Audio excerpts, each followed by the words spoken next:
우리 하나님 홀로 영광 받으신 줄 믿습니다.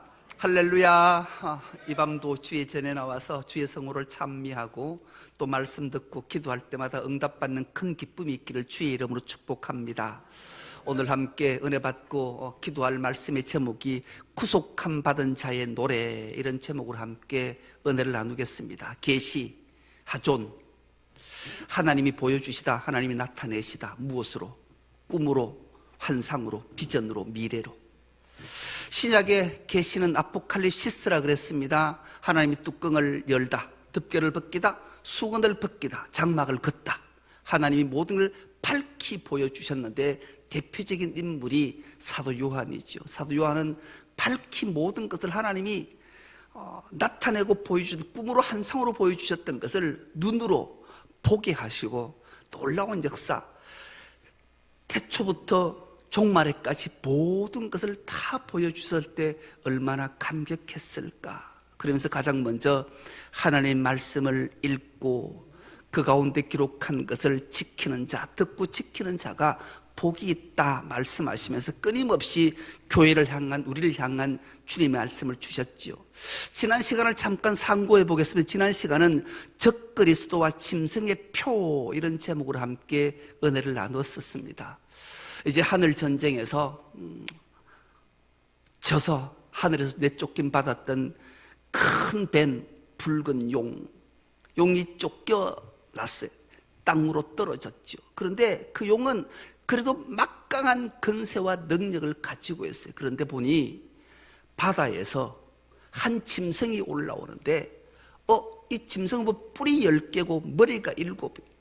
그것만 봐도 어마어마한 공포심을 느낄 텐데 하늘에서 떨어진 쫓겨난 붉은 용이 자기가 가진 근세와 능력을 그 짐승에게 다 줘버려요. 그러니 바다에서 올라온 이 짐승이 얼마나 큰 위압감이 있는지 세상의 모든 사람이 싸워서 이길 수가 없는 거예요. 지면 어떻게? 지면 굴복하는 거죠. 항복하는 거죠. 그 짐승에게 경배하는 거예요. 여러분, 참 시대마다 이런 것들이 우리에게 있어요. 지금은 전 세계를 패권을 잡고 있는 미국, 또 덜 패권을 잡고 있는 러시아, 중국 같은 나라들이 끊임없이 전쟁하잖아요. 거기서 굴복당하지 않으면 죽음밖에 없는 거예요. 굴복당하면 그들 경배하고 그들에게 빌붙어서 있는 것 없는 것 다 갖다 바치잖아요. 여러분, 이 땅이 창조된 이래 지금까지 그런 것은 끊임없이 생겨나는 거예요. 우리가 눈으로 보는 나라 전쟁도 그렇지만 영적 전쟁은 두말할 것도 없어요. 그 다음에 땅에서 또 한 짐승이 일어나요. 이번에는 기가 막힌 짐승이 일어나요. 보니까 어린 양 같아요. 머리에 뿔이 있어요. 뿔 2개가. 그런데 말하는 걸 들어보니 용이 하는 말같이 급박하는 거예요. 여러분, 영적 전쟁 속에 지금 한국의 이단들이 얼마나 많아요. 때로는 협박하기도 하고 겁주기도 하다가도 안 되면 양의 탈을 쓰고 속은 이리면서 그렇게 깨고 미혹하는 영들이 이 땅에 얼마나 많은지 몰라요. 그런 자들이 일어나서 온통 혼란스럽게 하니 모든 사람들이 거기에 속박되어서 지옥으로, 멸망으로, 사망으로 가는 모습들이 보이는 거예요. 여러분, 세상 사람들은 몰라요. 우리도 잘 몰라요. 왜 모를까요? 왜? 전 틀림없이 조금만 주의 깊게 보면 저건 이단이구나, 사이비구나, 신천지구나. 양의 탈을 쓴 예수님의 이름을 팔고 자기의 유익을 구하고 자기의 근세만 구하구나. 조금만 한 발 떨어져서 보면 보일 텐데 그 보이지 않고 오히려 빠져서 오히려 기존 정통교회를 불쌍히 여기고 끊임없이 정통교회에 침투해서 교회 옮기기, 산 옮기기 하려고 온갖 방법을 다 쓰는 자들이 많잖아요. 왜 이렇게 넘어갈까요? 왜 멀쩡히 목사가, 멀쩡히 교회에서 충성하는 장로님이, 늘 기도한다라는 권사님이 왜 이런 신천지 같은 이단 사이비에 넘어갈까요? 신앙생활 그리 잘하던 사람들이. 이유는 딱 하나예요. 말씀이 그들에게 없기 때문에 그래요. 다른 말로 풀면 예수 그리스도 하나님의 말씀, 하나님이 그들에게 없기 때문에 그래요. 그래서 우리는 말씀하는 이유가 말씀으로 천지를 창조하시고 말씀이 육신이 이 땅에 오신 성자 예수님, 그런데 우리는 이 말씀에 대해서 경청하지도 않고 말씀을 사모하지도 않고 말씀을 우리 기본에 깔지 않고 살아가는 신앙인들이 얼마나 조금만 흐트러지면 금방 미혹당해요. 말씀이 없기 때문에 넘어가는 거예요. 또 하나는 믿음이 없기 때문에 그래요. 믿음이 왜 생기지 않을까요? 믿음은 들음에서 나며 들음은 그리스도의 말씀으로 말미암느니라. 여러분, 하나님의 말씀이 우리 마음밭에 새겨져 있고 그 말씀을 경청하면 그 말씀의 자체에 권능이 있기 때문에, 권세가 있기 때문에 아무리 악한 영들이 침투해서 다 물리칠 수 있는 오직 성령의 검은 말씀의 검인데, 이것을 장착하지 않으면 믿음이 생기지도 않고 믿음이 자라지도 않고 오히려 태보하니 타락할 수밖에 없고 이 악한 짐승들한테 다 굴복된다라는 거죠. 그렇다면 이것을 주님이 그대로 두고만 보실까? 그렇지 않아요. 오늘 놀라운 역사가 있잖아요. 구속함 받은 자의 노래. 이 오늘 본문의 말씀이 얼마나 놀라운지, 이 말씀 한 절 가지고 신천지는 특별히 사람들을 미혹하잖아요. 구원파도 마찬가지고. 오늘 본문이 어떻게 시작합니까? 또 내가 보니 보라 어린 양이 시온산에 섰다. 그래요. 참 놀라운 말.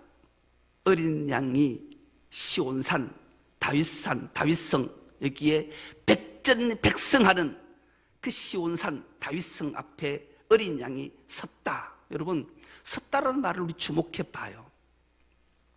예수님께서 40일 금식하신 후에 드디어 공생애를 시작할 때 수많은 무리들과 제자들이 예수님을 따르잖아요. 예수님이 팔복산에 오르사, 마태복음 5장이 그렇게 시작하잖아요. 산에 오르사 많은 무리가 나온지라.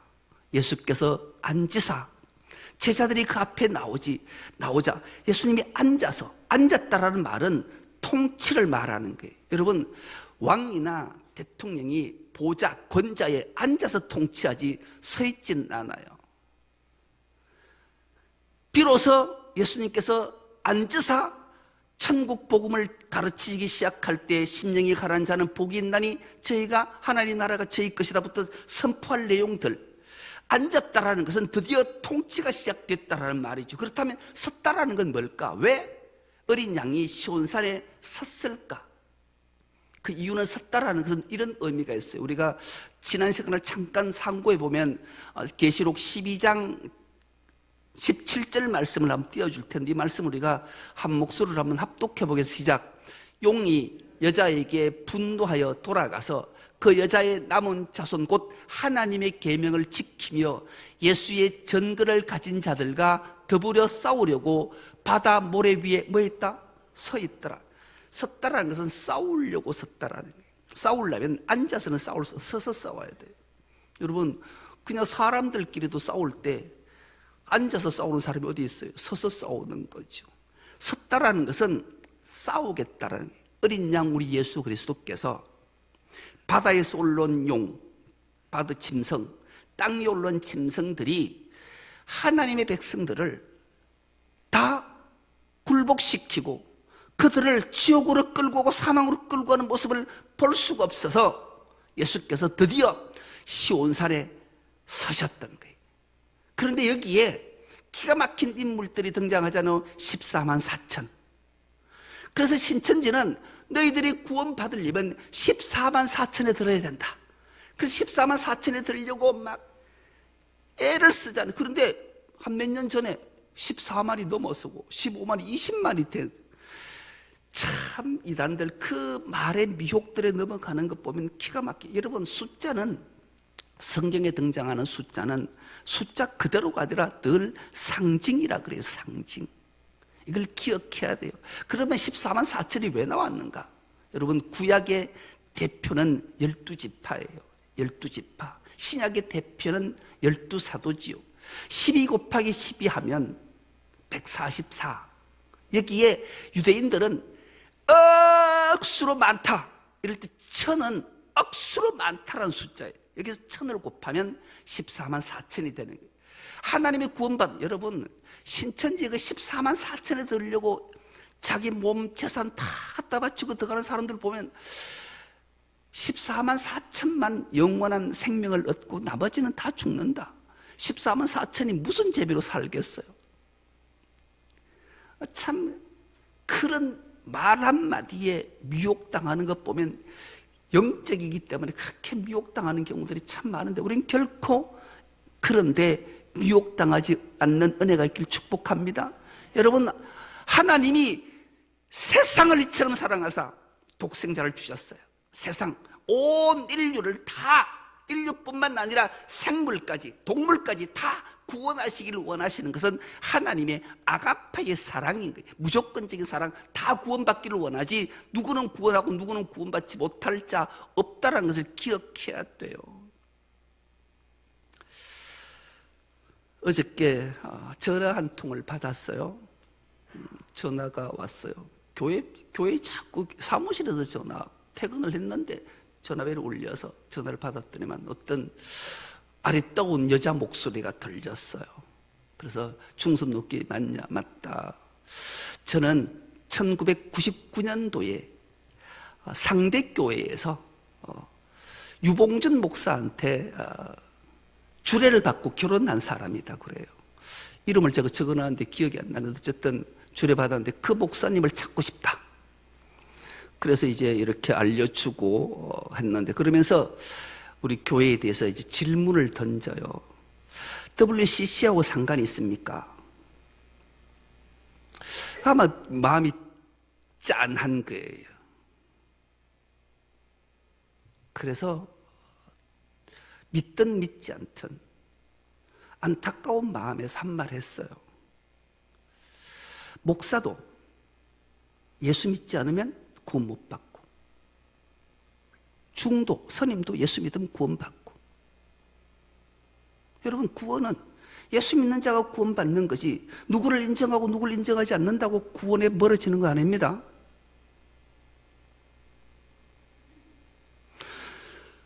(80평생) 예수를 잘 믿었던 장로님이 마지막 때 부인한다고 지난주 김영일 교수의 간증을 들어보지 않았습니까? 여러분, 구원은 예수 믿는 자가 구원받지 목사기 때문에, 장로기 때문에 구원받는 거 아니에요. 어느 단체에 속했으면 구원이 없고 어느 단체에 속해 있으면 구원이 있다. 이게 이단들이, 그것이 이단들이 하는 거예요. 너무 안타까워서 그분에게 진짜로 좀 알았으면 좋겠다. 제가 간절한 마음으로 상대교회를 다니면서 결혼의 주례를 받고 예수를 믿었다니 꼭 해줘야 되겠다. 그래서 그 말씀을 드렸어요. 여러분, 이 미혹 많은 세상에 우리가 정말로 어떻게 살아야 될지를, 예수님은 그런 자들을 그냥 두시지 않는 거예요. 불쌍히 여기시는 거예요. 그래서 싸우시기 위해 시온산에 드디어 섰어요. 그리고 자기의 양떼를 지키시기 위해 본격적으로 싸움을 시작하겠다. 그때 구원받은 자의 수 14만 4천이 함께 있는 거예요. 여러분, 전쟁은 숫자의 많고 적음이 아니라 엘로힘의 하나님, 전능하신 하나님이 전쟁에 서면 그 숫자가 어떻든 상관없이 그와 함께하고 그 말씀을 믿고 따르면 무조건 승리하는 줄 믿습니다. 우리는 이겨놓고 싸우는 싸움을 싼다니까요. 예수님께서 말씀하셨죠. 네가 세상에 산란당하지만 담대하라. 내가 세상을 이겼다.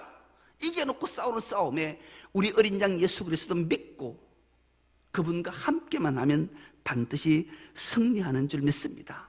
그리고 자세히 봤더니만 그 구원받은 14만 4천에 보니까 그 이마에 어린 양 예수의 이름과 그 아버지 이름이 쓴 것이 있더라는 거예요. 구원의 표인 거예요. 여러분, 구원의 표. 그러면 내 이마 위에 예수 그리스도 어린 양, 성부 하나님, 뭐 이렇게 써 있겠어요? 이 말이 뭘 뜻하는 걸까요? 바로 하나님의 말씀을 뜻하는 거예요. 지금도 유대인들은 기도할 때, 성경 읽을 때, 찬송할 때 늘 이마에 하나님 말씀을 띠를 띠고 있잖아요. 우리가 성지순례 가서 통곡의 베개 떡 가면 바로 앞에 그 막 경련하듯이 막 논쟁하는 데가 있거든요. 이거 유대인들 거의 다 사진 하나 보여줄 텐데요. 거기 가면 저렇게 토라를 읽을 때 머리에 미간에 저 띠를 띠고 있어요. 그 띠를 띠고 팔을 달고 해가지고 팔에까지 다 감고 있단 말이에요. 저 모습. 저기 뭐가 들었을까? 이마에 미간 아래 작은 통에 하나님 말씀이 들어있는, 저 말씀은 대표적인 말씀이 신명기 6장 4절에서 9절 말씀이 차 안에 들어있어. 이 말씀도 우리가 한 목소리로 한번 합독해보게. 시작. 이스라엘아 들으라. 우리 하나님 여호와는 오직 유일한 여호와이시니 너는 마음을 다하고 뜻을 다하고 힘을 다하여 내 하나님 여호와를 사랑하라. 오늘 내가 네게 명령하는 이 말씀을 네 마음에 새기고 내 자녀에게 부지런히 가르치며 집에 앉았을 때든지 길을 갈 때든지 누워있을 때든지 일어날 때든지 이 말씀을 강론할 것이며 너는 또 그것을 내 손목에 메어 기구를 삼으며 내 미간에 붙여 표로 삼고 또 내 집 문설주와 바깥문에 기록할지니라. 아멘. 그리고 이 미간과 팔에만 감아 있는 것이 아니라 늘 집 앞에 문설주에도 저걸 기록돼서, 이 사진도 한번 보여줄 텐데요. 저렇게 문설주에 늘 하나님의 말씀을 꼭 부적처럼 붙여놓는 거예요. 그래서 늘 하나님의 말씀, 어린 양 예수 그리스도와 하나님의 말씀만이, 하나님만이 우리를 지키시고 이기고 승리케 하신다는 확신을 가지고 있는 거예요. 하나님 우리를 어떻게 구원하시는가? 시온산에 서서 어떻게 싸우고 이겨내는가? 기가 막힌 말씀이 오늘 2절과 3절에 쭉 등장을 하고 있는데요. 이 내용들은 풀려면 시간이 많이 가니까 요약하면 이래요. 다윗의 고백이, 다윗이 얼마나 엄청난 범죄를 저지르고 정말로 이제는 떨어질 대로 떨어졌고 지옥에서 죽음밖에 기다리고 있지 않을 때 하나님이 그를 긍휼히 여기시고 제약 가운데 사망 가운데 건전에 살려내실 때 다윗이 놀라운 고백하고 있잖아요. 시편 40편 3절은 이런 고백을 하는데요. 이 고백이, 놀라운 고백이, 함께 우리가 읽어보겠습니다. 시작. 새 노래 곧 우리 하나님께 올릴 찬송을 내 입에 두셨으니 많은 사람이 보고 두려워하여 여호와를 의지하리로다. 아멘. 왜 다윗이 이런 새 노래를 불렀을까? 오늘 본문의 14만 4천과 함께 금고를 키며 주님께 찬송을 올리는 이유가 뭘까? 다윗이 어떻게 이런 새 노래로 끊임없이 하나님의 성호를 찬미할 수 있었는가? 그 이유를 2절로 고백하는데, 2절 말씀 우리가 한 목소리 합독해 보겠습니다. 시작. 내가 나를 기가 막힐 웅덩이와 수렁에서 끌어올리시고 내 발을 반석 위에 두사 내 걸음을 견고하게 하셨도다. 아멘. 잠깐 띄워두세요. 여러분, 다윗은 밧세바를 범한 것도 죄인데 밧세바의 남편 우리아를 죽이는 살인죄까지 저지르잖아요. 인간이 할 수 있는 건 다 이제 절망 속에 죽을 수밖에 없어요. 이것을 죄인지도 모르고 저질렀는데 나단 선지자가 와서 네가 그런 죄를 저질렀다 하니까 그제서야 깨달은 거예요. 나는 더 이상 살 가치조차 없는 존재구나. 모든 것 다 포기하고 형벌에 떨어져서 죽어야 될 처분만 기다리고, 그때 자비 하나님, 인자의 하나님, 긍휼의 하나님께서 다윗을 그 수렁에서, 기가 막힐 웅덩이 수렁에서 끌어올려 주셔서 반석 위에 하나님 말씀 위에 서게 하시고 그 걸음을 견고케 하니 어찌 다윗이 새 노래로 주의 성호를 찬송하지 않을 수 있겠냐? 여러분, 우리의 삶은 그렇지 않는가요? 다윗과 별반 다르신가요? 그 하나님의 놀라운 은총과 감사 앞에 날마다 우리의 새 노래의 주를 찬송해야 될 이유가 여기 있는 거예요. 그런 자 14만 4천으로 구속받은 자의, 그들은 보니까 입술에 거짓이 없고 흠이 없고 구속함을 입은 14만 4천이 있더라 말씀. 여러분, 우리가 입술에 거짓말이 없고 흠이 없는 자들 혹시 있으십니까? 숨쉬는 것 빼놓고는 다 거짓말하고 사는 우리 인생들 아니십니까?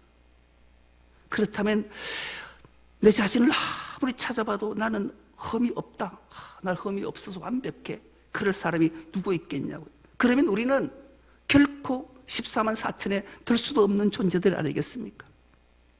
그런데 이 모습은 주님이 우리 행위로 온전함을 말씀하는 것이 아니라 바로 어린 양 예수 그리스도의 십자가 보혈의 능력을 믿고 의지하는 자를 주님이 그 모든 흠들, 그 모든 거짓들을 십자가의 보혈로 다 덮으시고 보지 않고 기억조차 않고 의인이라 흠없다 인정해 주시겠다라는 말씀인 거예요. 그러니 우리가 어찌 새노래 주의 성호를 찬송하지 않겠냐고. 그러니 주님이 어린 양이신 예수 그리스도 우리를 시온산에 서서 싸워서 이기게 하시고 영원한 생명으로 인도하시는 그 주님을 어찌 인도함 받지 않고 따르지 않고 찬송하지 않고 그를 믿지 않을 수 있겠냐고. 여러분, 이 밤 우리의 모든 죄악을 주님의 십자가의 보혈로 덮어주신 줄 믿습니다. 그리고 우리를 향해서 너희는 거짓이 없는 자다, 험이 없는 자다, 의인이라 인쳐주신 주님의 놀라운 사랑에 감격하는 은혜가 있기를 축복합니다. 그래서 그렇게 우리를 인정해 주신 주님이 우리를 인도하시고 우리가 선한 목자가 되어서 우리를 이끌어 주시니 그분 앞에 감사하며 믿고 따라가는 자 되어서 날마다 주님의 성호를 감격하며 찬송함으로 하나님께 영광을 올려드리는 우리 중성교회 모든 건속 다 될 수 있기를 간절히 기도합니다.